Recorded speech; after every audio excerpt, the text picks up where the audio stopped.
I remember times when people around me told me to just be myself. My dad, girls that I used to date, and it always used to piss me the fuck off because I was like, "What do you mean, be myself? Fuck you! Like, you be yourself." It pissed me off.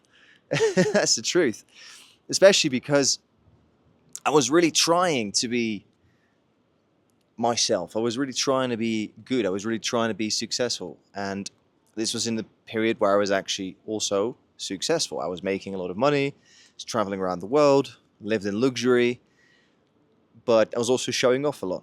And back then, I thought that I was living as I was supposed to be. Looking back at it now, it was very fake. And now I understand why people told me like, just be yourself. But something I always questioned, I was always stuck with this question, like why did I get pissed off about that in the first place? Like why did it trigger something in me when people told me that? And then these past 8 months have shown me so much. And I've figured out why being yourself for most people isn't good enough.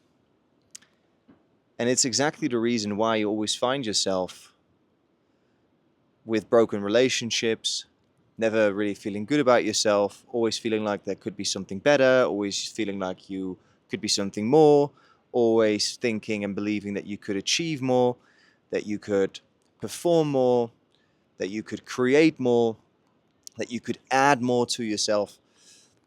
It's exactly that reason why you have this constant restless feeling inside of you. And that is because a person that deep down holds a belief that he or she thinks is not good enough can never just be himself. Because if you believe that you yourself are not good enough, then obviously you don't want to be yourself. So we play a character. We create a facade. We create something that isn't us in order to just survive and go through life and work our way through things because it's a survival mechanism most of the time. It's a costume that we wear in order to progress forward in life.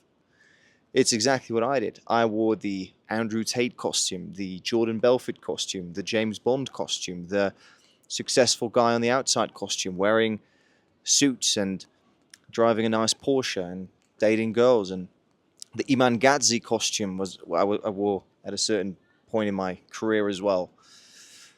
So we create these costumes, but those costumes aren't necessary if you are truly content with who you are. Now, so the truth comes down to most people are just simply not content with who they are because they hold a belief that they are not good enough. And once you scrap that, once you deal with that, that is where space opens up in order to basically maximize what you already are. So the reason for many broken relationships, for example, that restless feeling is often because we're not able to be ourselves because we know that we believe that we are not good enough. It's interesting how that works, right? So how do you go about that? Like, how do you get rid of that, basically? Well, you don't necessarily get rid of it, I would say, but you have to understand where it's coming from.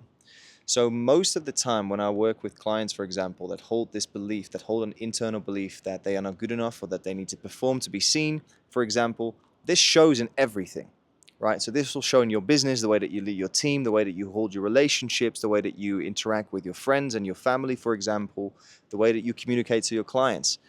All of this stuff comes down to these internal core beliefs that we hold about ourselves. And most of the time, those beliefs aren't chosen. So the beliefs that we've been given usually have been formed before the age of 10 by our parents, teachers, environment, the world, as a conclusion about the world, about others, or about ourselves. And those conclusions were necessary in order to survive, in order to deal with everything that's around us, right? But those things were never chosen by yourself, were never chosen by yourself. So we create an identity based on those core values, right? That is where identity comes from. And then those core values and that identity creates values, the core beliefs, core beliefs create an identity. And these are subconscious beliefs, programmed beliefs. This then creates an identity. That identity holds values, which creates habits, which create routines, which creates actions, which are congruent with those core beliefs in the beginning, because that is all what identity basically does. It is trying to keep us congruent with what we believe we are. But most of the time we don't understand what we are, because it means we have to go inward, right? We have to sit still, we have to think about this stuff, and we don't like to do that. We like to be distracted, we like to hit dopamine, we like to scroll on our phone, watch porn, go and have a drink, talk to this person, talk to that person, be busy with work. Overachievement, success, making money, self-development is also a way and a form of distracting ourselves, but it just gives us a better reason not to go inward. Yeah, but I'm doing all of this stuff. How many people do you know? They're all about self-development, but they don't develop. They're just running this cycle, wearing the self-development costume, but not really focusing on what really matters underneath all of it. So it's the understanding of those core values, those core beliefs that you've got programmed into you, becoming aware of that. Because once you become aware of that, then and only then you have the opportunity to change things, right? So most people, they go through life trying to change everything, but they still keep running with those same core beliefs, which builds the same identity. So the system underneath everything just doesn't disappear, it doesn't change, which always leads to the same results, which always leads to the same outcomes, which then in turn reinforce the belief and the identity that you've always had. And people keep living like this their entire lives, not knowing what it is. Carl Jung calls this, and says this really beautifully, is that if you do not make the subconscious conscious, then it will always govern your life, dictate everything that happens in your life, and you will just simply call it fate. Oh, this is just the way it is. Well, it isn't just the way it is. You choose, for the first time, you can actually choose what it is. You can be anything, do anything, believe anything. So the key is to install new beliefs about yourselves, new beliefs about yourself. Because an identity is only created on what we believe is true.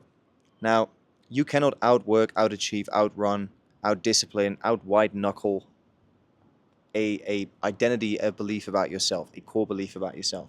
So become aware of those core beliefs, usually somewhere before the age of 10, based on significant emotional experience, most often. Family, teachers, certain things that have happened, could be loss of a parent, loss of someone close to you, bullying work is in there as well, whatever it is, it was installed into you before you were 10, when you were still a sponge, absorbing everything in order to learn, to go through life, to build your way through life. Now, obviously, it doesn't make sense to operate at the level that you're operating now with an identity that was formed when you were fucking 10 years old, 12 years old, 13 years old, 14 years old. So that identity in you needs to shift in order to keep up with the life that you have created for yourself now. And that is what I understood. And this is why, if you understand those beliefs about yourself, then you have the power to change them.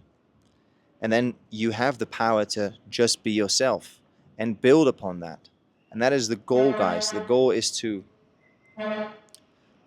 realize who you have always been, to choose your own programs, to choose your own beliefs, so that you can create your own identity, which then creates new values, which then results in new habits, new outcomes, which reinforce that identity. Here all the way at the back, in the beginning. Most people don't do this. Most people live a life that they never really chose. Most people run on a system that was created for survival, which doesn't serve the world that they've created now. This is exactly the reason why so many guys, high performers, are running away from something, because they are still running on a survival identity, a chaos identity, an escape identity, and then they make it big, but they don't know how to be operating in that peace, which they have very much created by having this identity, because this is an identity that does help you get to a certain point, but it doesn't help you thrive in that peace.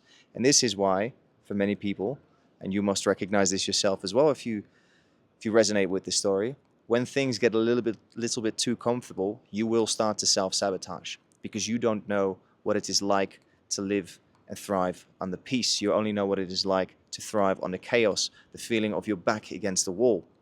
You can only thrive when there is a storm, but you also have to learn how to live when the sun is shining and things are calm. And that is actually something quite difficult for a lot of people because, again, most people don't know how to handle that peace or calm because that is not what they are wired for. So this is why we self-sabotage. This is for 90% the main root of self-sabotage, what I've just explained here. And obviously there is addictions and there is cravings and all that kind of stuff, which more lives which lives more in the body.